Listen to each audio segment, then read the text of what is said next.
السلام علیکم۔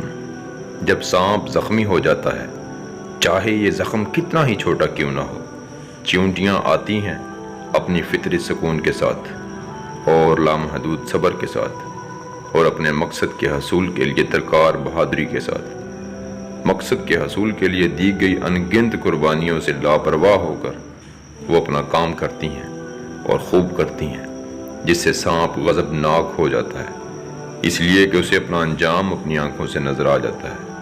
وہ کیسے ٹکڑے ٹکڑے ہو کر ان چیونٹیوں کی خوراک بنتا ہے۔ یہ منظر چیونٹیوں کی طاقت اور زبردست صلاحیتوں کے سامنے اس کے دشمن کے چھوٹے پن اور کمزوری کو اشکار کرتا ہے۔ سانپ زخمی ہو جاتا ہے، اس کے بعد بدن پر شدید اور لرزہ طاری ہو جاتا ہے۔ وہ غصے سے پاگل ہو جاتا ہے۔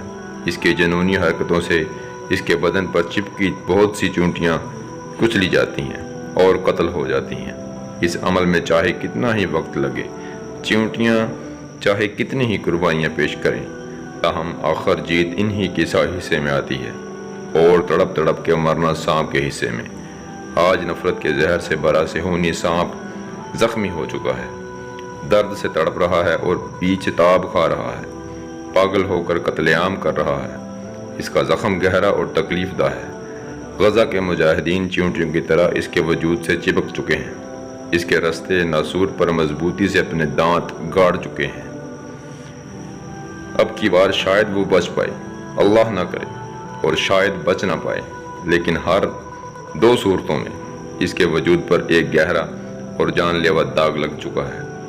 کچھ کہانیاں بچوں کو سلانے کے لیے نہیں ہوتی، بلکہ مردوں کو جگانے کے لیے سنائی جاتی ہیں۔ اے اللہ، اہل فلسطین کو کامیابی عطا فرما، آمین ثم آمین یا رب العالمین۔ السلام علیکم ورحمۃ اللہ۔